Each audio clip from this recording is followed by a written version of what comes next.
Esse SMP começou recentemente e já se mostrou mais promissor do que o Dream SMP. Estou falando do QSMP, um servidor multijogador de Minecraft criado pelo criador de conteúdo bilíngue Quackity, com a premissa de juntar criadores de línguas diferentes em um só lugar.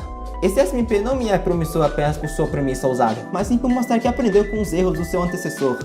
O Dream SMP foi um outro servidor onde sua atração principal foi a sua lore, histórias roteirizadas pelos próprios grupos de criadores.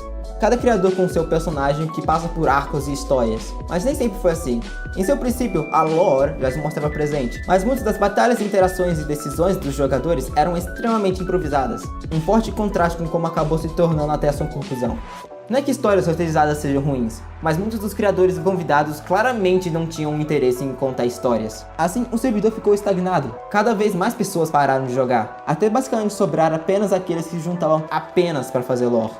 Um servidor precisa de algo para fazer os jogadores continuarem jogando nele, e o SMP não é exceção. Mas esse é um erro que o QSMP está fortemente tentando evitar. Os alvos são basicamente tamagotchis ambulantes controlados por jogadores anônimos, que os criadores ficam encarregados de cuidar. Nada demais, né? Errado.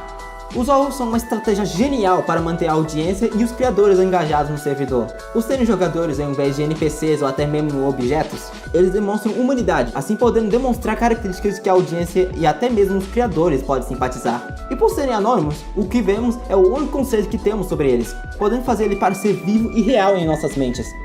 Eles possuem duas vidas, então se morrerem duas vezes, morrerão permanentemente.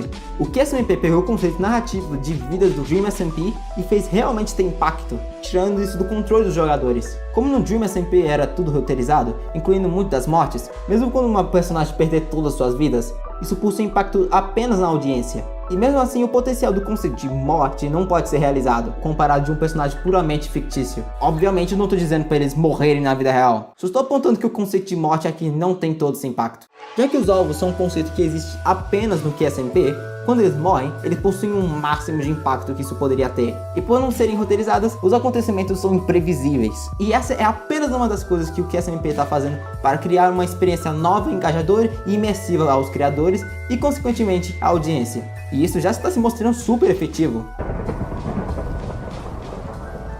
Tô chorando por causa do ovo que não é nem meu, pô. E eu falando que não ia me apegar muito. Eu acredito que, contando que o pessoal por trás desse projeto não se esqueça dos próprios jogadores do servidor, o QSMP já é melhor que o Dream SMP.